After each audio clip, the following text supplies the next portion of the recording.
Silvia, obrigada por participar da primeira sessão do Pergunte ao Chefe e a gente vai direto para as perguntas.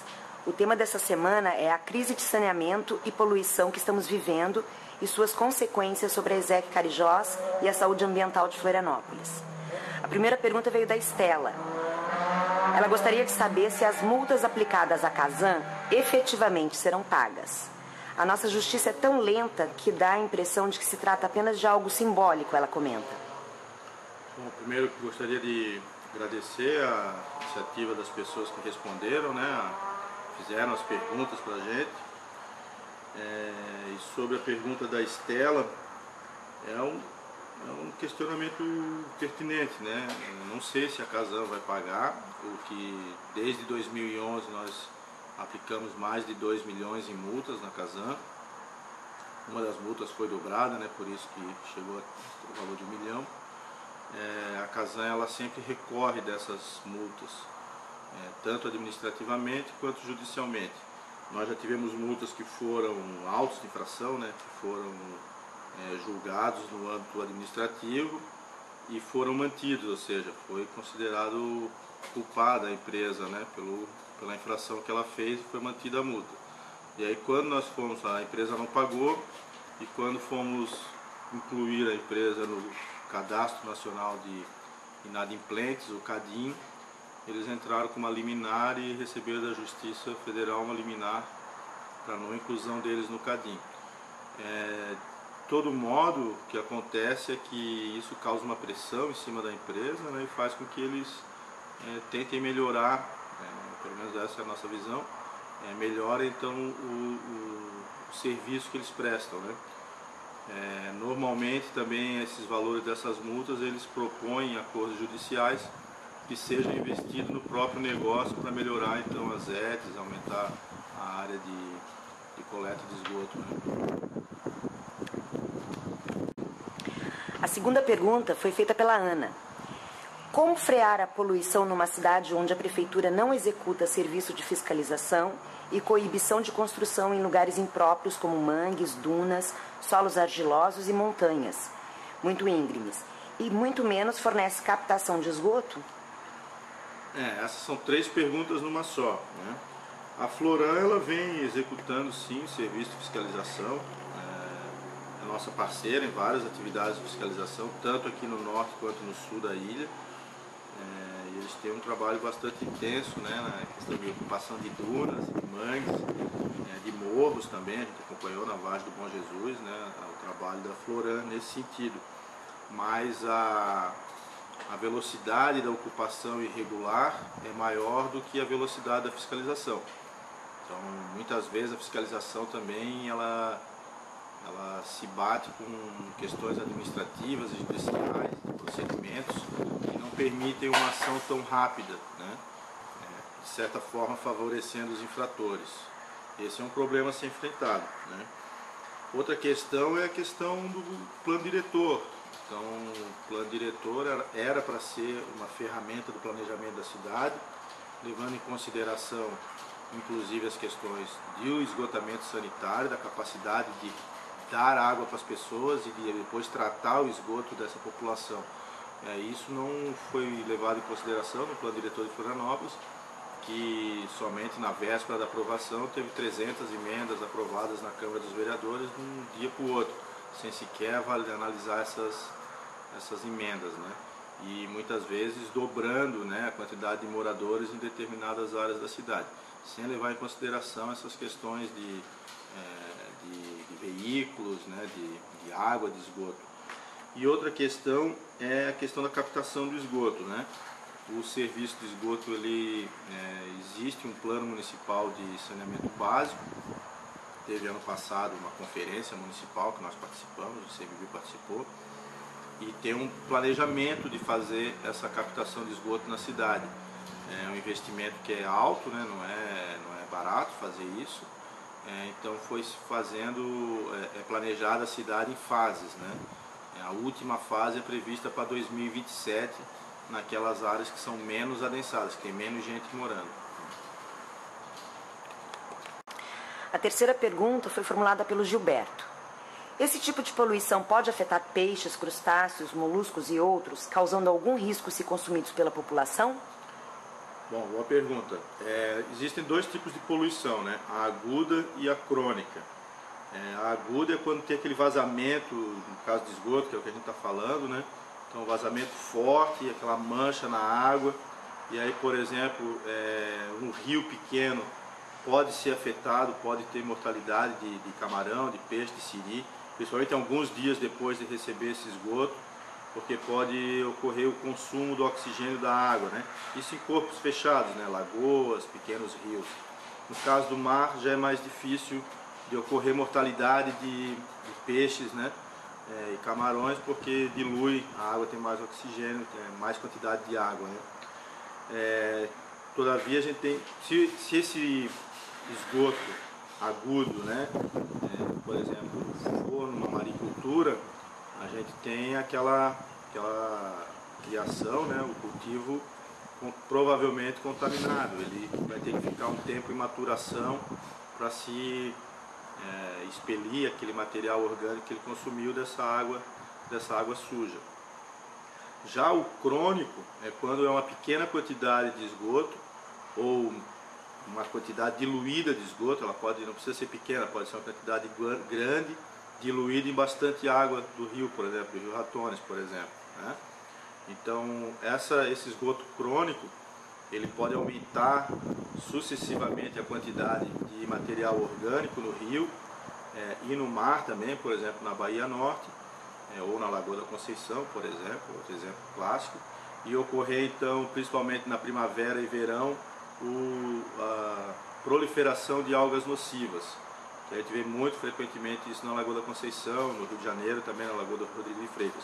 Então essas algas, elas se proliferam, depois elas soltam, algumas dessas algas podem soltar substâncias tóxicas, que podem ser armazenadas, por exemplo, por marisco e ostra, que é a maré vermelha, né? E aí fica proibido a questão do cultivo, né? Da venda desses organismos até que sejam depurados, e pode ocorrer também mortalidade de animais, né? Daí relacionado com a perda de oxigênio pelo apodrecimento dessas algas, né?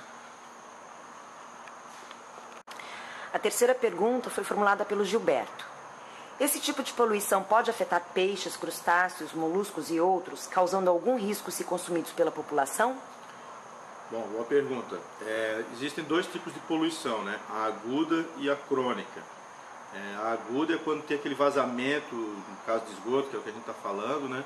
Então, um vazamento forte, aquela mancha na água. E aí, por exemplo, um rio pequeno pode ser afetado, pode ter mortalidade de camarão, de peixe, de siri, principalmente alguns dias depois de receber esse esgoto, porque pode ocorrer o consumo do oxigênio da água, né? Isso em corpos fechados, né? Lagoas, pequenos rios. No caso do mar já é mais difícil de ocorrer mortalidade de peixes, né? E camarões, porque dilui, a água tem mais oxigênio, tem mais quantidade de água, né? Todavia a gente tem, se esse esgoto agudo, né? Por exemplo, for numa maricultura, a gente tem aquela criação, né? O cultivo provavelmente contaminado. Ele vai ter que ficar um tempo em maturação para se expelir aquele material orgânico que ele consumiu dessa água suja. Já o crônico é quando é uma pequena quantidade de esgoto ou uma quantidade diluída de esgoto. Ela não precisa ser pequena, pode ser uma quantidade grande, diluída em bastante água do rio, por exemplo, do rio Ratones, por exemplo, né?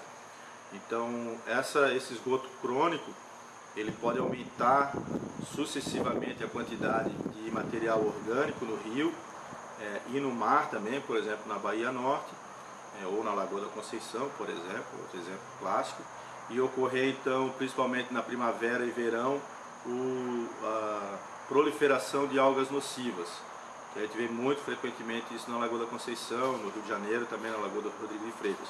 Então essas algas, elas se proliferam, depois elas soltam, algumas dessas algas podem soltar substâncias tóxicas, que podem ser armazenadas, por exemplo, por marisco e ostra, que é a maré vermelha, né? E aí fica proibido a questão do cultivo, né? Da venda desses organismos até que sejam depurados, e pode ocorrer também mortalidade de animais, né? Daí relacionado com a perda de oxigênio pelo apodrecimento dessas algas, né? Tchau, valeu.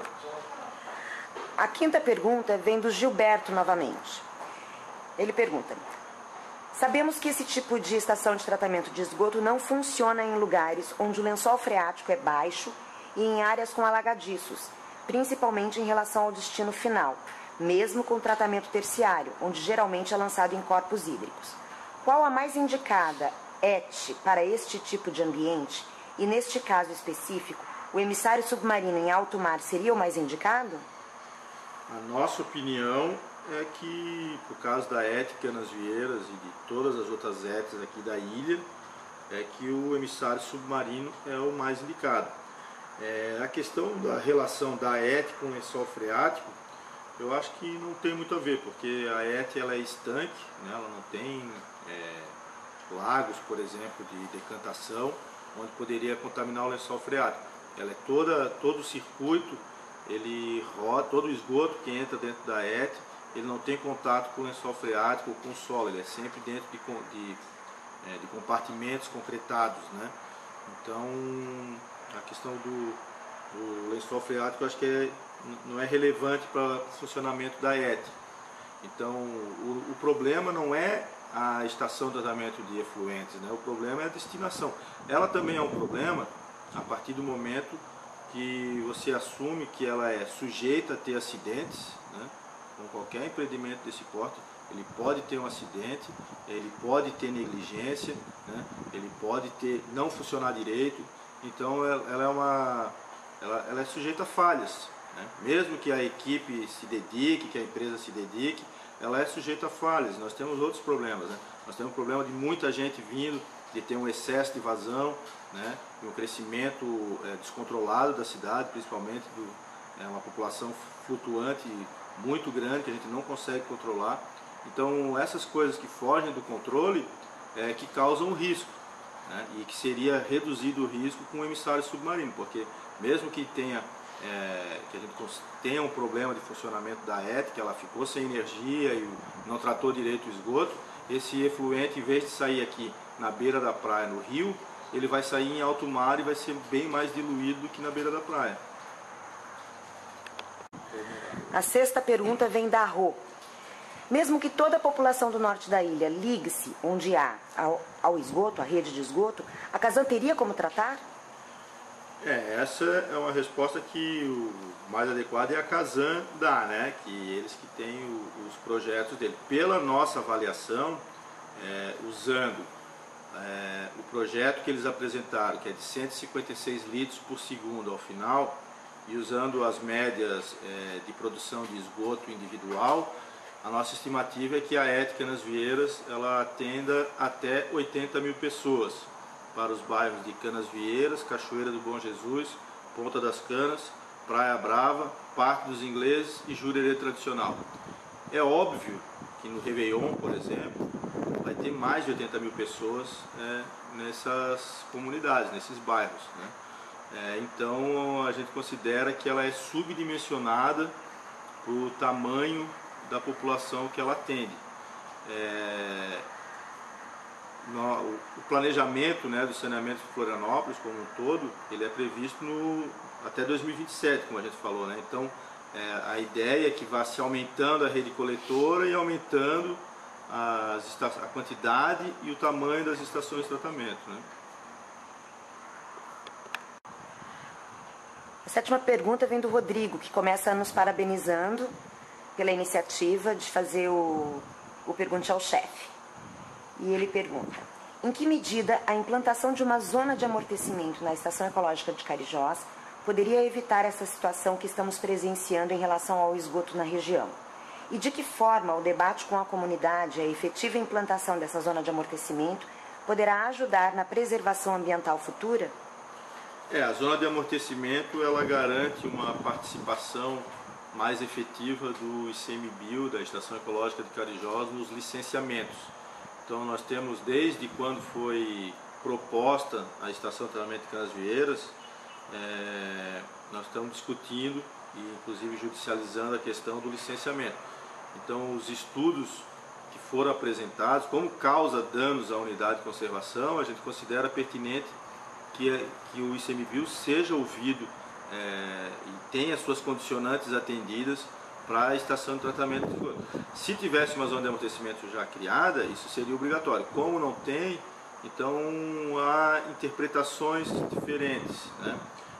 Por exemplo, nos estudos apresentados, os poucos estudos que são apresentados para o licenciamento da ET Canasvieiras, não tem nenhuma avaliação dos impactos que esse efluente ocasiona no rio Papaquara, no rio Ratones e na enseada ali na Bahia Norte. Então esse tipo de coisa é só um exemplo de como a zona de amortecimento é importante, né?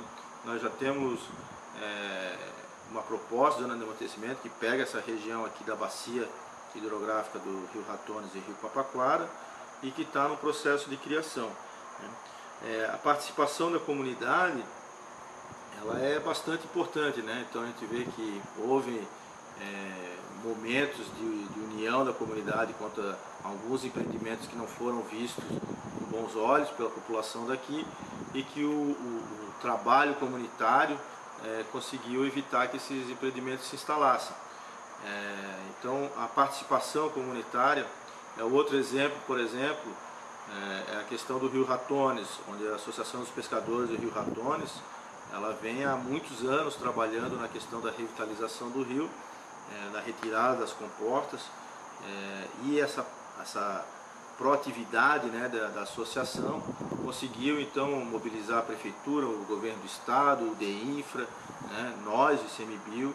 Então eu acho fundamental a participação comunitária, né? Ela te empodera e quanto mais associações e comunidades juntas demandarem uma questão, são os moradores da cidade, né? Eles têm que decidir o destino daquela cidade, né? A oitava pergunta, na verdade uma série de perguntas do Sérgio, a gente vai resumir em duas. O que a Estação Ecológica de Carijosa está fazendo para impedir a ligação da ET ao Papaquara? Vocês não acham que o esgoto que vem do Rio do Brás deve voltar para o mesmo rio após tratado? Bom, primeiro sobre o esgoto do Rio do Brás, né? O esgoto não é do Rio do Brás, o esgoto é de Canasvieiras, Cachoeira do Bom Jesus, Praia Brava, Ponta das Canas, Parque dos Ingleses e Jurerê tradicional. Então existe um esgoto que, entre aspas, é do Rio do Brás, que é o que vem pela rede pluvial, que é o falado ilegal, e tem uma parte que é essa parte que vinha do efluente da estação de tratamento de esgoto, de esgoto, né, da ET Canasvieiras. Então a gente considera que o adequado é que o efluente final da ET seja lançado no emissário submarino, porque tanto o rio Papaquara quanto o rio do Brás são rios muito pequenos, né? Então você tem que escolher, na nossa opinião, é pior lançar no rio Papaquara, porque o rio Papaquara ele entra numa estação ecológica, que é uma unidade de conservação e proteção integral, que é o grau mais alto de proteção das unidades federais do Brasil, ou seja, é uma das áreas prioritárias para a preservação da natureza no Brasil. Por isso a gente é contrário que seja lançado no rio Papaquara. E por isso que, pela legislação, ele deveria ser considerado um rio de classe especial, onde não poderia receber esse tipo de efluente.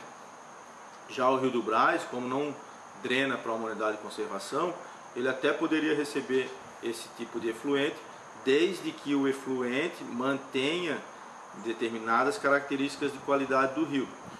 Isso não acontece. Hoje, por exemplo, o rio Papaquara, ele tem 2.500% a mais de fósforo, em média, do que o permitido pela legislação, caso ele pudesse receber o efluente, que na nossa avaliação ele não pode. Esse valor ele chega a ser 5.500% a mais, né? Então é muito esgoto bruto. Qualquer outra pergunta? O que nós vemos fazendo para impedir a ligação da ET ao rio Papaquara? Infelizmente já está ligado, né? A gente, quando esse efluente já vem sendo lançado desde o início da operação da ET, ele foi lançado o efluente num canal, esse canal drenava tanto para o rio Papaquara quanto para o rio do Brás. Então desde que foi criada a ET que ele lança no rio Papaquara. por isso que as nossas análises apontam aquela condição de degradação do rio Papaquara.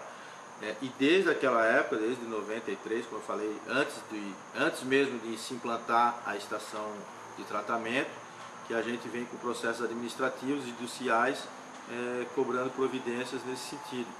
A última foi agora ano passado, que a gente entrou então com uma ação civil pública para rever essa questão do licenciamento da ET e fazer a obrigação de não lançar no rio Papaquara. A Sandra, ela mandou alguns comentários. Ela não formulou uma pergunta, mas eu vou ler os comentários para que você faça teça alguns comentários sobre os dela. Com o mar próximo, não há vazão da água da chuva, que volta, inundando as ruas, principalmente próximo ao rio. Bueiros entupidos, baratas.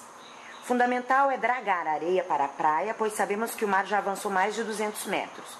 Como consequência, o rio ficou muito próximo da praia e abre com facilidade. Há uma boca de esgoto próximo do prédio que está na areia. É urgente verificar pontos clandestinos, esgotos ligados à rede pluvial. São vários comentários, né? Primeiro, assim, quer dizer que o rio do Brás, ele já tem fotografias aéreas desde 1938. Então, se você acessar o site da Prefeitura de Florianópolis, tem no cantinho direito ali geoprocessamento. Qualquer pessoa, acesso público, pode entrar e você vai ver as fotos da ilha toda em 1938, 1957, 1967, 77, 94 e vários outros anos mais recentes, né? Então o Rio do Brás ele sempre esteve ali. Então ele nunca teve uma ligação natural com o Rio Papaquara, ele sempre foi naquele ponto ali mesmo. Então o entorno do rio e a areia da praia nunca foi tão extensa assim. Ela sempre foi, ela era maior do que é hoje, teve um processo de erosão nos anos 90, principalmente na Praia de Canasvieiras. Existem demandas da Associação Comercial de aumentar a faixa de praia, né? Mas não uma faixa de 200 metros que seria um exagero, digamos assim, porque nunca teve uma faixa de praia. Aqui na ilha nenhuma praia tem uma faixa de 200 metros, né? Essas áreas em torno dos rios, elas são alagáveis, né? São áreas baixas, justamente por isso são consideradas áreas de preservação permanente, que não devem ser ocupadas. No caso do Rio do Brás, a área de preservação permanente é de 50 metros, então em 50 metros em torno do Rio do Brás, todas as ocupações, o camping, as casas, a rua, os clubes, todos eles estão errados, né? E estão todos irregulares, entendeu? Então não adianta você ocupar uma área úmida que ela vai realmente ter um problema de inundação.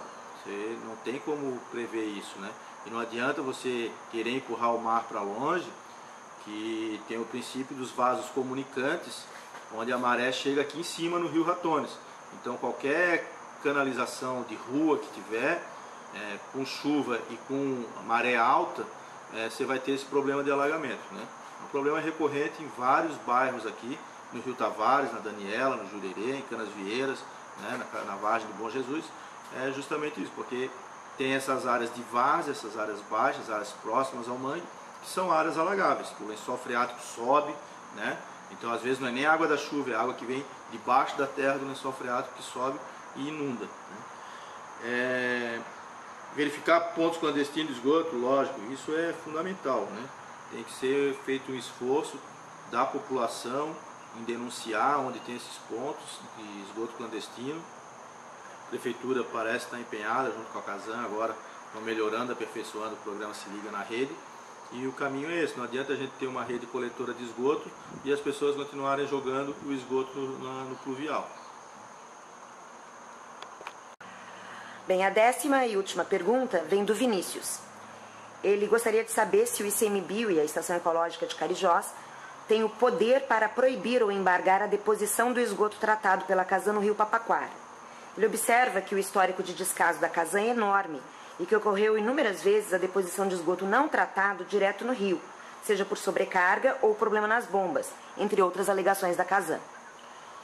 Bom, uma estação de tratamento de esgoto, ela, pelo conceito de fiscalização ambiental, ela não é sujeita a embargo, porque o embargo de uma estação de tratamento de esgoto, ele vai fazer com que essa estação não funcione, então o dano ambiental que ela vai causar não funcionando é pior do que ela funcionando, mesmo que ela funcione inadequadamente, né? Então, por isso, quando a gente faz um curso de fiscalização ambiental, a gente se torna fiscal da área de meio ambiente, com base no decreto 6.514, né, que é o de crimes ambientais. É sempre exemplificado que uma estação de tratamento de esgoto é um exemplo claro de atividade não sujeita a ser embargo, né? Além de que ela tem também a questão de utilidade pública, né? Então, nós não temos o poder de embargar. Tanto que nós já autuamos todas as estações que tinham em torno aqui da estação e nunca embargamos elas, nem a Fátima e nenhum outro órgão embarga uma estação de tratamento de esgoto. Então, além disso, a estação ela tem uma licença hoje ambiental da Fátima. Então, teve o licenciamento, nós contestamos esse licenciamento, mas eles têm essa licença. Então, a discussão ela se dá na justiça. Nós temos interpretações diferentes, né, do que a Fátima e a Casan. A gente acha que o licenciamento foi feito de uma forma inadequada, que não segue os preceitos da legislação vigente. A gente acha que o efluente ele causa um impacto muito grande no corpo receptor, que é o Rio Papaquara, que o Rio Papaquara não tem condições de receber essa carga grande de material que vem junto com o efluente. Visivelmente, a olho nu, parece uma água suja o efluente, né?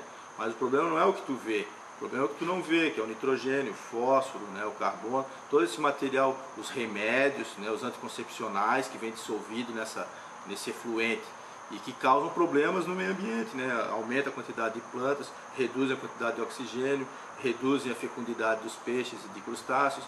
Então tu tem uma série de problemas que vão ser causados no rio e que é um rio que entra para dentro de uma unidade de conservação federal e que depois sai numa região marinha abrigada, que é importantíssima para toda a questão de pesca e maricultura na Baía Norte, né? Que é o criadouro da Baía Norte, é aquela região da enseada do Rio Ratones. Chefe, a 11ª pergunta é nossa, da equipe de comunicação da ESEC Carijós. O que você acha da gente manter essa sessão do Pergunte ao Chefe e como que você vê a qualidade das perguntas que foram formuladas nessa primeira edição? Eu acho uma iniciativa interessante, importante, porque muitas vezes a gente fala na mídia, mas as informações saem de forma truncada, né? Não é exatamente o que a gente gostaria de falar, às vezes causa confusão, né? Então, acho que assim a gente consegue falar claramente e passar oficialmente, digamos assim, né, qual é a nossa posição sobre temas complexos, né?